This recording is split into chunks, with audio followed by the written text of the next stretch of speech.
When I was in Virginia last month, I bought 2 Powerball tickets for $2 a piece because you're there. Why not? Try it out, right?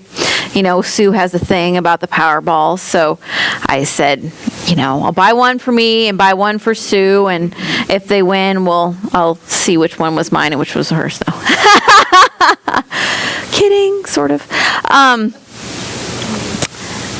And I won $4. You put in what you get out, what you put in, right? And I decided that was good enough. And this is very interesting. So lottery winners are more likely to declare bankruptcy 3 to 5 years after winning than the average American. It doesn't happen to all of them. Some of them manage to manage it well and do all. But a lot of them can't shift their brains to operate in a different way around money and having enough and all of those things. And so they just, whoosh, off it goes. Because having money doesn't buy happiness. Money buys stuff. You can buy experiences and trips and things like that. But a shift in consciousness is required for you to not end up spending it all, right? The best way to strike it rich is to find contentment with enough. That's the people who kept their money after they won the lottery, kept their lives at a basic level instead of going to the extremes. And so I sort of was inspired by it being St. Patrick's Day. You know, we've got the pot of gold and the rainbows and all of that kind of idea.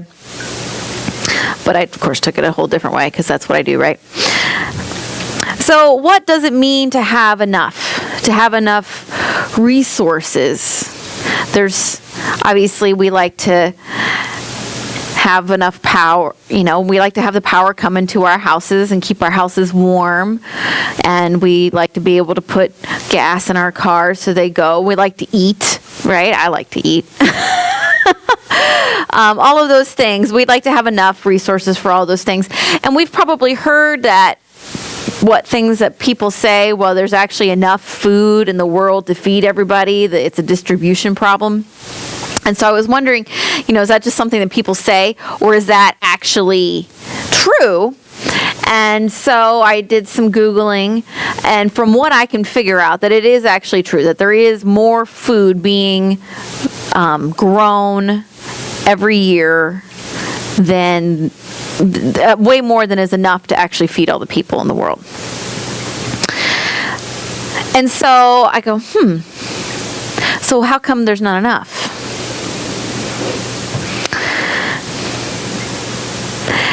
And then there's, so that's one part. So then what about, like, what is there? I believe that there's enough brain power, there's enough smarts on our world right now to solve all the problems that we have. How come we're not?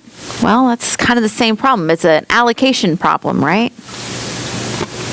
The people who have the smarts to solve the problems are not getting the education or the resources that they need to be able to solve the problems, then they can't solve the problems, right?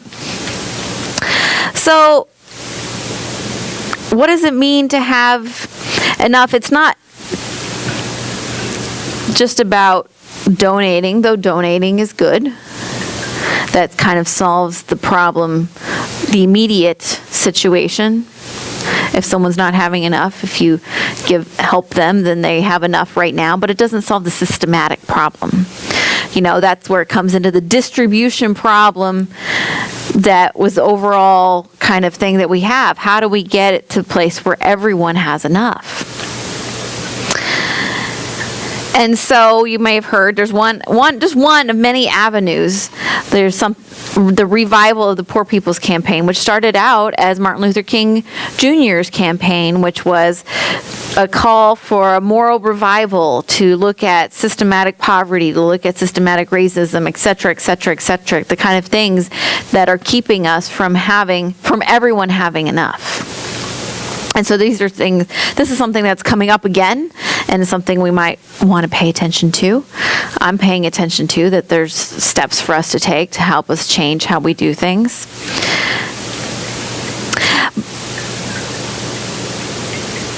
But what does it mean? I still ask the question, what does it mean to have enough? And can I just have enough instead of having to have it all? Right? And that's the difference between the lottery winners who end up declaring bankruptcy and the ones who don't. Can we just be the one woman who managed not to spend all her money, it was profiled in this article I was reading. She's like, she just kept her normal spending habits that she had before. I think she may have bought her house or something like that, but she just, kept it simple because she had enough already.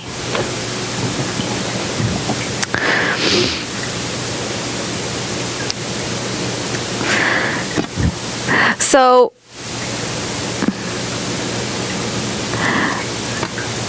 and then of course the question is am I okay with saying, well, maybe I'm okay with having a little less so that someone else can have a little more? It's a question. So let's move from having enough to being enough. And this is where Roger's going to click a button for me.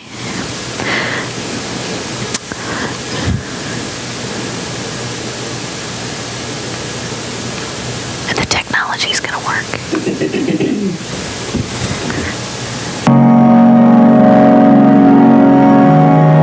The question I think that drives my work is really, what is the struggle? What is our struggle with believing that we're enough?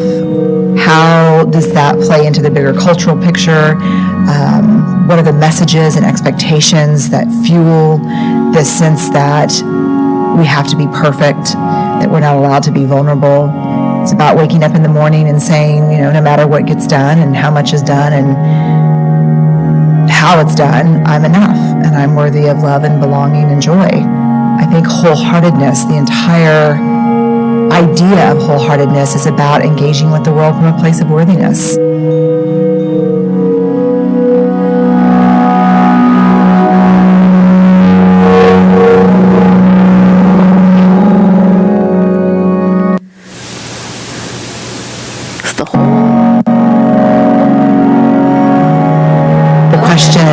I think that drives my work is really... Look it again. All right. I don't know. Ooh, okay. All right. One of these days we're going to get our computers all. It worked pretty good. Yes, it worked. Okay. So, you know how I love Brene and her research, because she's got actual scientific research to prove that our biggest issue as a society is our own not believing we're enough. This is like a minister's dream, right?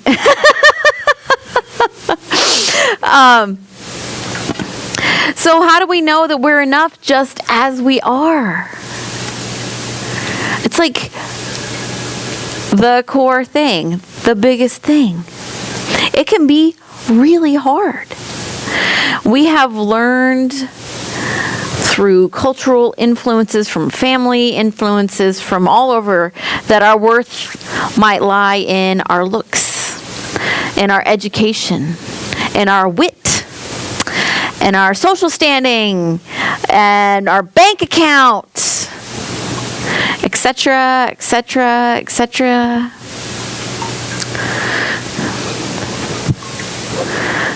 Our status of how long we've lived in Alaska, it matters here.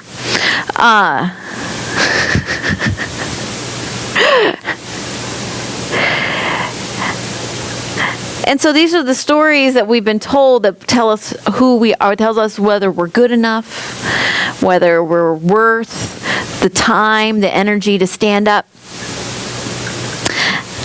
And that is just a load of baloney. And these things, our education, where we grew up, our family, all of these things have influenced who we are and how we show up and how we see the world. Yes, they are definitely influences, but they are not the essence of what makes you worthy. Your existence is the essence of what makes you worthy. And in Brené's research, she said the only difference between people who are having a wholehearted life,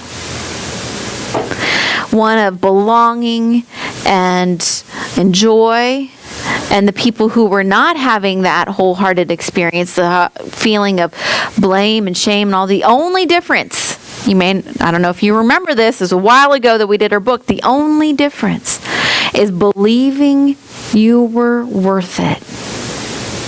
That was the only difference between people who are having a life of joy and worthiness and the people who are having a life of blame and shame, was that they believed they deserved a life of worthiness. It's like one of those things that's like so ridiculously simple and a little extra complicated when you try to actually put it into practice, right? So if I know that I am worthy and I am enough as I am, how do I show up in the world? And then when there's evidence, doesn't mean that it's real. It just means that there's evidence that someone didn't behave the way that I thought they should behave, and now I'm worried about not being enough because they didn't call me or do the thing I thought that they were due, and now I'm worried about whether or not I'm enough because we've all played. Have anybody else played that story in their mind? Yeah? Okay. Good, because I've played that story in my mind. So when you go down that rabbit hole, it has nothing to do with how that person behaved or what they didn't do to make you feel like you were enough. And it may not have anything to do, it has to do with them and their stuff, right? It's all about them. It doesn't change my being worthy or being enough. They might not have called because their mom called or whatever. They might have been totally doing something different. Or maybe they felt they're in their own not enoughness that they couldn't do the thing because they weren't good enough. We get in this like spiral of miscommunication and not enoughness, and I can't do it, and it's just silly.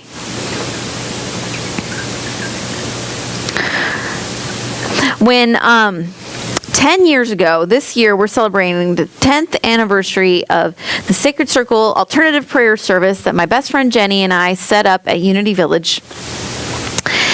And it was a very simple prayer service.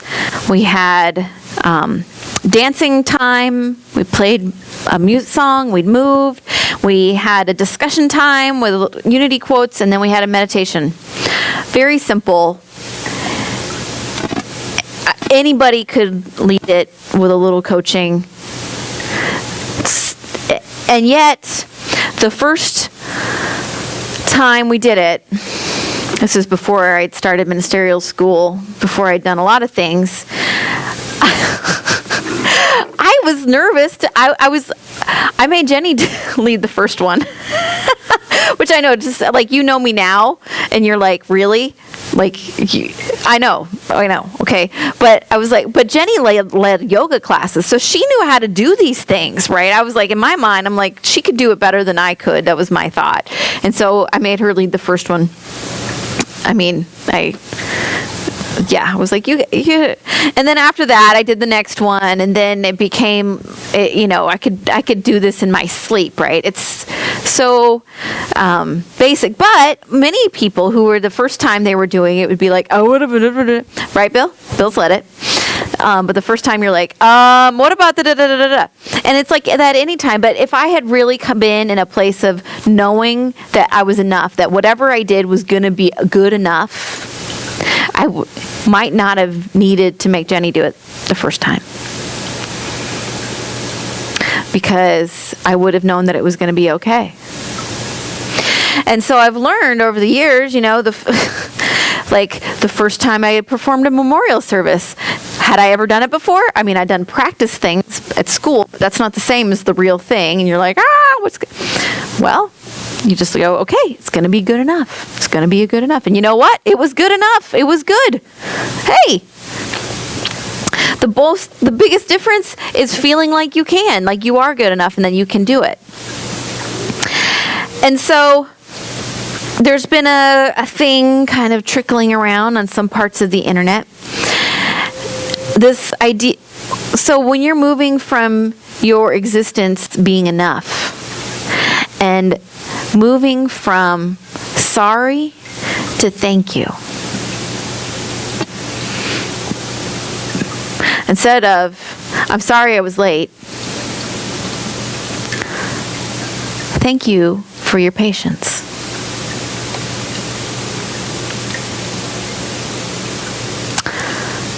I'm sorry I didn't understand, this the whole story about like how you screwed it up.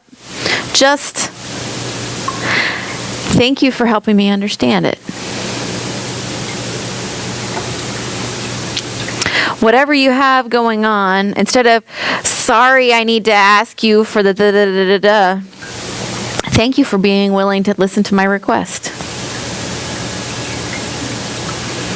Do you feel the difference in that? Yeah. It's like, I'm allowed to take up space. I'm allowed to be here and take up space. And you're allowed to take up space too, and if you don't agree, but that's okay. But I don't have to apologize just for showing up. We'll go with baloney, because that's a PG word to use. But I feel very strongly about that, though. Serious baloney. I'm allowed to take up space. I'm allowed to be here.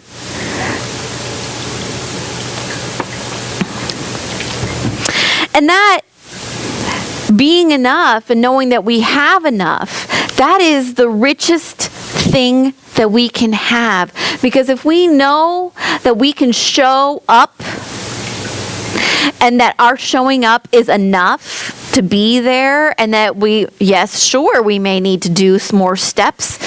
You have every right to show up on the steps of MIT, but then you're probably going to have to continue to do some work. If you want to go to school there, not just exist. But that is the richest thing we have, is our knowledge of our worthiness. And everything else comes from that. To know that we are enough, all of those other pieces start to fill themselves in. And we find that joy and happiness in that. So, the most important thing we can do, according to Brene Brown's research, according to other sociologists' research, according to religious traditions for a long time, at least not the one, most of them, is to heal the not enoughness. That's the most powerful thing we can do to transform our lives to be a life that is rich, not just in money prosperity, but in all kinds of abundance. The biggest thing we can do is heal any not enoughness, because when we don't believe we deserve the raise, we don't believe we deserve the vacation, then we don't. Not because we don't deserve it, but because we believe we don't deserve it. We don't have to make excuses. So, now you want to know what the little jinglies were for? Okay, so I've got these gold coins. They're not really gold, but they look like gold coins.